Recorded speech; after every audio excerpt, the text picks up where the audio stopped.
I got so much motherfucking design on right now.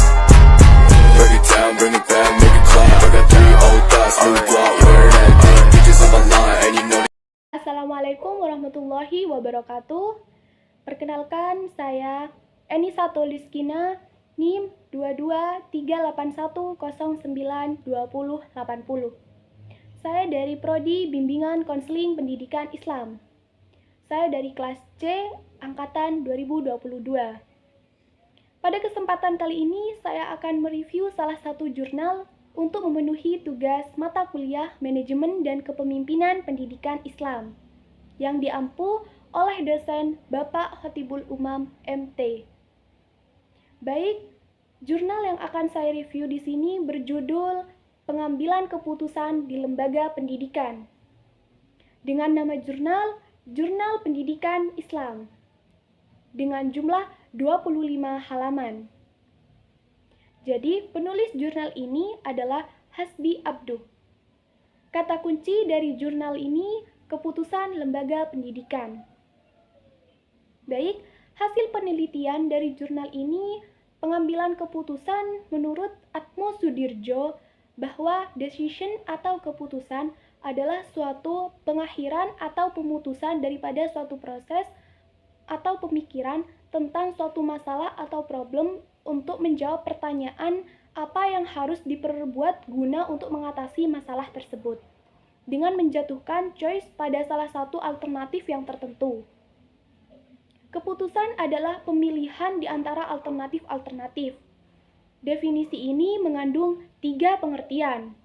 Yang pertama, ada pilihan atas dasar logika atau pertimbangan. Yang kedua, ada pilihan alternatif yang harus dipilih salah satu yang terbaik. Yang ketiga, ada tujuan yang ingin dicapai dan keputusan itu makin mendekat pada tujuan tersebut. Dengan demikian, dapat dipahami bahwa keputusan adalah hasil pemecahan masalah yang dihadapi dengan tegas. Berikutnya, juga ada langkah-langkah dalam pengambilan keputusan. Sebaiknya seorang manajer sebelum mengambil keputusan harus memahami terlebih dahulu langkah-langkahnya. Di sini terdiri dari 4 langkah. Yang pertama yaitu mengidentifikasi masalah atau peluang. Yang kedua, membuat alternatif-alternatif. Yang ketiga, mengevaluasi alternatif. Dan yang keempat, memiliki dan mengimplementasikan alternatif. Di sini juga ada unsur-unsur dalam mengambil keputusan. Di sini terdiri dari 3 unsur. Yang pertama, data. Yang kedua, prosedur keputusan. Dan yang ketiga, pengambilan keputusan. Di sini juga ada pembagian jenis dalam pengambilan keputusan. Yang pertama, yaitu keputusan yang diprogramkan, programmed decision, yaitu keputusan yang diambil atau dibuat berdasarkan problem yang secara baik atau secara jelas masalahnya sudah diketahui. Dan yang kedua, yaitu keputusan yang tidak diprogramkan, non-programmed decision, yaitu keputusan yang diambil atau dibuat berdasarkan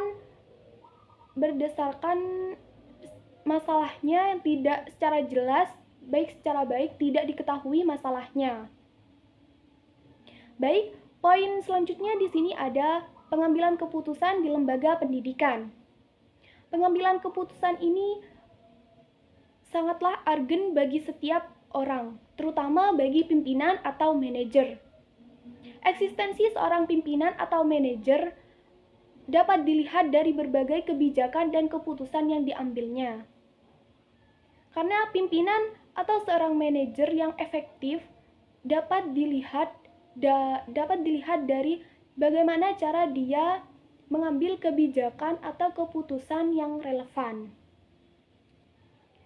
Jadi, misalnya di dalam dunia pendidikan, seorang kepala sekolah sebagai penentu kebijakan di sekolah harus memfungsikan perannya secara maksimal dan mampu memimpin sekolah dengan bijak dan terarah serta mengarah kepada pencapaian tujuan yang tentu saja akan berimbas pada kualitas lulusan anak didik yang bisa membanggakan dan menyiapkan masa depan yang cerah.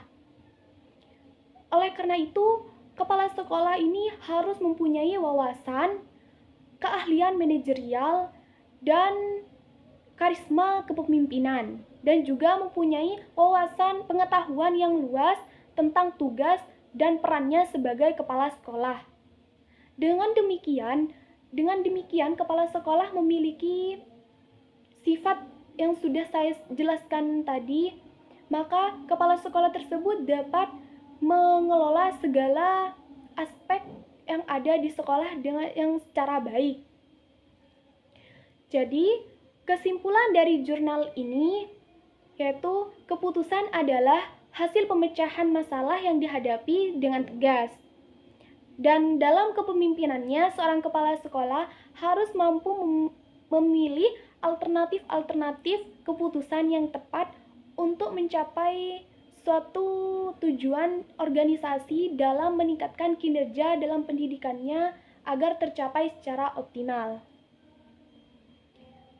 Mungkin cukup ini yang bisa saya sampaikan, kurang lebihnya mohon maaf.